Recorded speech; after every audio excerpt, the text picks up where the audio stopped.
All right, good morning. My name is Lesaca. I'm a student of St. John Paul II Catholic College, and my topic is the effect of smoking on lung capacity, which is smokers versus non-smokers. Now, before I introduce my topic and my inquiry question, I'd just like to say that although it may seem boring to some people and everyone may kind of know the things about smoking, I'd just like to appreciate the anatomy and the overall theory behind how smoking affects lung capacity and overall pulmonary physiology. So, that is my inquiry question, which is examining the effects of smoking on pulmonary physiology and exercise for those aged 70 to 80. Now, the main focus of this research was determining the effect of lungs and exercise in relation to smoking. Now, lungs, how does smoking affect oxygen displacement and alveolar gradients? So during my research study, I used the McMaster Study, which will be mentioned further in this presentation. It was a study conducted with 20,000 individuals to simulate real life and contemporary society. There's also the effects on pulmonary physiology, which is how a decrease in pulmonary physiology can affect the livelihood of an individual. The well-being, how smoking decreases well-being of the individuals. Blood, which is smoking and its effects on blood toxicity, exercise, as well as protective factors to inform people on how to make healthy choices.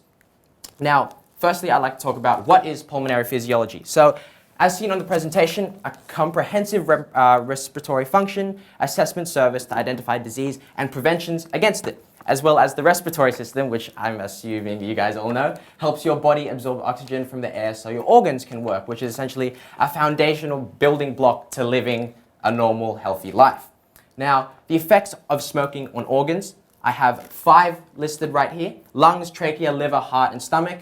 Now, all of these are essential in living, all are essential in having a healthy life, and smoking evidently decreases this, which is why my hypothesis was that if the increase in smoking exposure increases in years, then the decrease of pulmonary physiology will be seen in individuals. Now, why is this a topic of interest for me? Well, firstly, I thought about the socio-cultural factors, which is family, friends, and peers. Why do people choose smoking? And 2, the anatomy, which is the effects of smoking on individuals and their health. So essentially appreciating the complexities of human anatomy in relation to smoking. Now, my research journey has 4 major steps. Firstly, finding a reason why. Why is there such a big effect of smoking on lungs? 2, investigating the anatomy of the human body in response to smoking and toxins, and how these toxins, again, affect the well-being of the individual. 3rd, choosing the topic and finding research articles pertaining to said topic. And 4th, raising awareness against the harm of cigarette smoke on livelihood, as well as pulmonary physiology. Now, my research process, which is my methodology, 75% of this was from the Scientific Research Center, which was provided, thankfully, by the Narimba E-Library and provided by the college. Now, this is actually a really helpful source.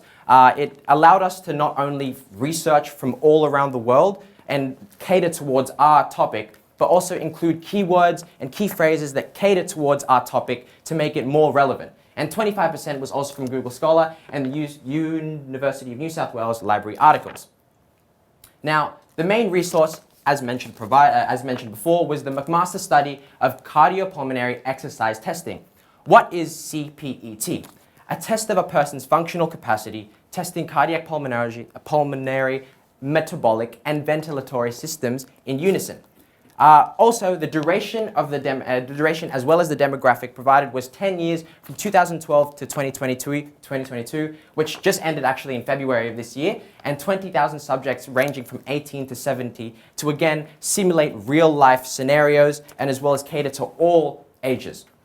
Oh, sorry, that meant to say 80. Sorry, I should have edited that. And relevance, testing alveolar gradients, exercise variables such as muscular strength for the biceps, triceps, back muscles, and quadriceps of the individual.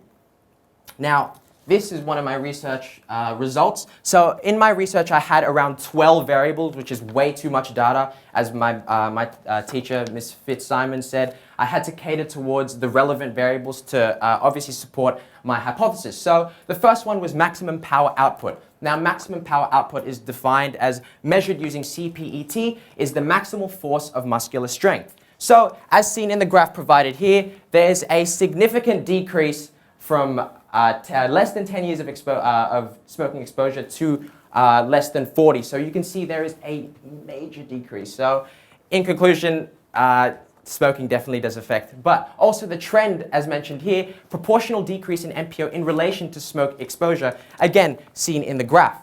And the cause and effect. So during my research, I also had to find the why as to why this is happening.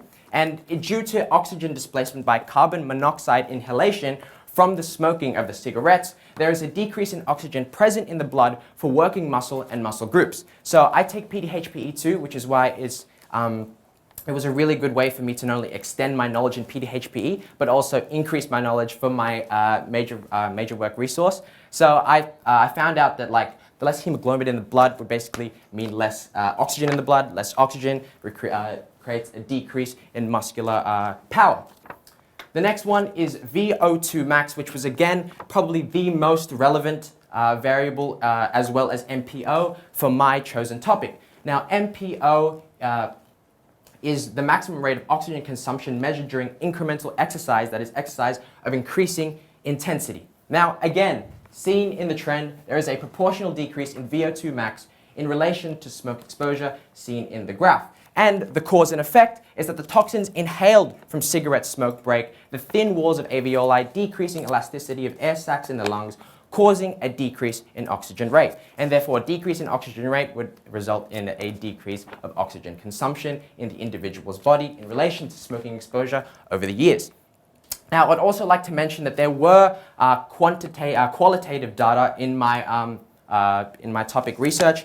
Although they were essential in determining, let's say, dyspnea, I think it was like the perceived leg effort and perceived breathing effort, those data sets were accustomed to bias, and I had to choose between the most relevant ones to obviously determine whether or not there was an actual trend, and it wasn't just a bias to skew the data towards the right direction. Now, the toxins present in cigarette smoke that affect lungs and exercise. Firstly, there is carbon monoxide, which prevents oxygen from reaching your tissues and organs by displacing the oxygen in the blood.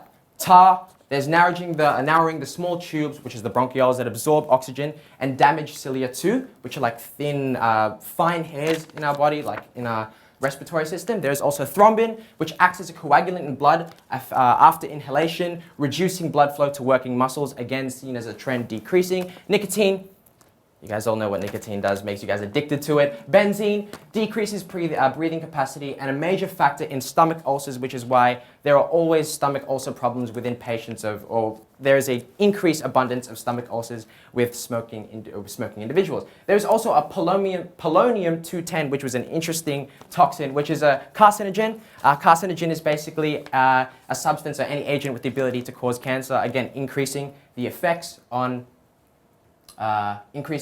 of smoking on exercise and pulmonary physiology, and hydrogen cyanide, which causes respiratory tract irritation and infection, increasing dyspnea, which was mentioned prior.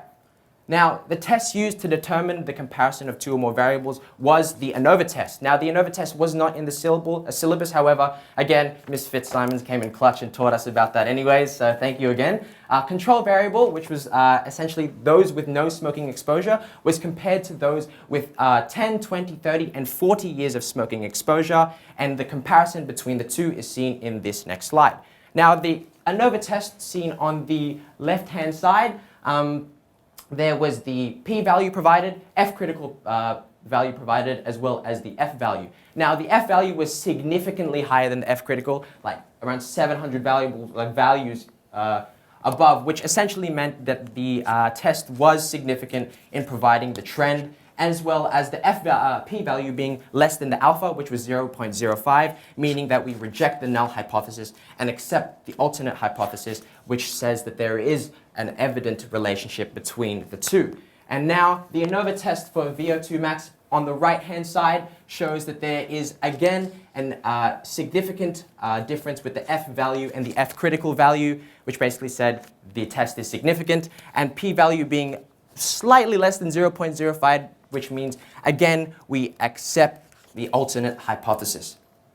Now, the conclusion of my major work and my research. Firstly, cardiopulmonary exercise testing informs individuals about the complexities of the human body, which is pulmonary physiology. I know for a fact that when I did mine, I started to gain more of appreciation of how the body works from our day, like we're all breathing right now, I hope, at least.